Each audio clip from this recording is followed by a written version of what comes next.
This is a Combi boiler that I've got in my house. I've had it, well, I've been here since 2003, and I've got a contract with British Gas, and they every time they come, which is every year, they say, oh, it should be renewed and so on and so on. Anyway, it's always been okay. Now, at the moment, there's a problem, and it's the pressure. Now, it looks normal there, but that's because I am keeping it topped up with the tap over there. I've had a look to see what the problem is, and I was going to get British Gas to have a look, but because of their staff issues and everything else, they couldn't do it. So I looked it up on the internet, and what I found out is that because my pressure, it could be caused by things out in the field, i.e. stuck valves or something on your radiators. Anyway, I've checked them all out, and I did have 2 leaking ones, and I fixed those, but that hasn't fixed the problem. And then I looked on the internet, and they said have a look outside where your overflow is, and look at that, it's pouring out.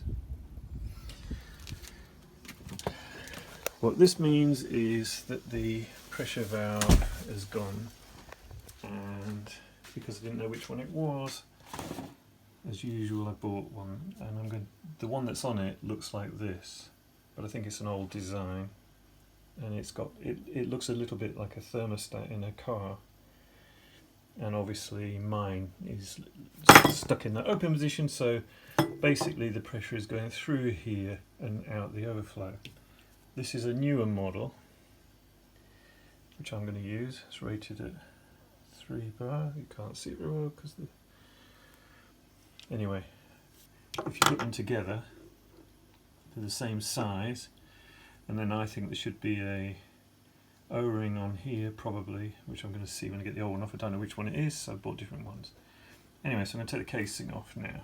Okay, we've got the casing off, and we can see that it is a Britony 80.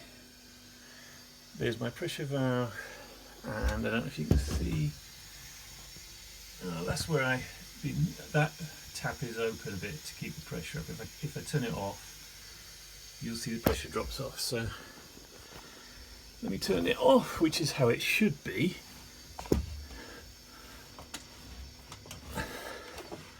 And the pressure's dropping immediately, see? And the pressure valve I was talking about is there. That's like the one I showed you, that's the one that's fitted. And what you've got to do, you've got to isolate the water, which is the taps up there, which I'm going to do, and I'm going to take that off.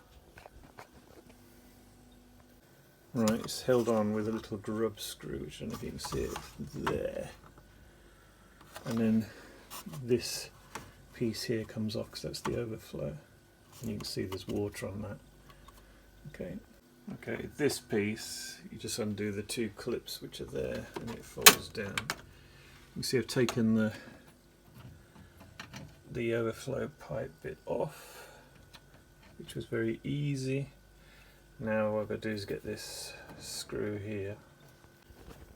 Right, I've undone the screw which was in there. This should just come off. Right, it's come off. There didn't seem to be an O-ring on there, which is strange. Obviously it's dripping a bit of water. So let me put something there. What do I do with that there?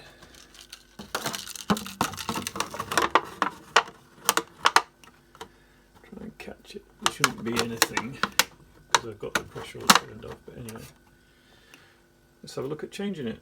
Right, this is a new one. I've put it on, pushed it in. It wouldn't let you put an O-ring on it. If you did, it wouldn't fit anyway, so I assume it didn't have one. The old one didn't. And I've put the overflow back on. This piece just clips back in, so that's fine. Then turn on the, obviously still got no pressure and it's turned off. So we need to turn the water back on to the boiler, and then I'll see if it's leaking at all. Right, I've just turned the thermostat up so the heating is now on, and the pressure is holding. It's not increasing or anything. So I'm going to go and check, make sure that the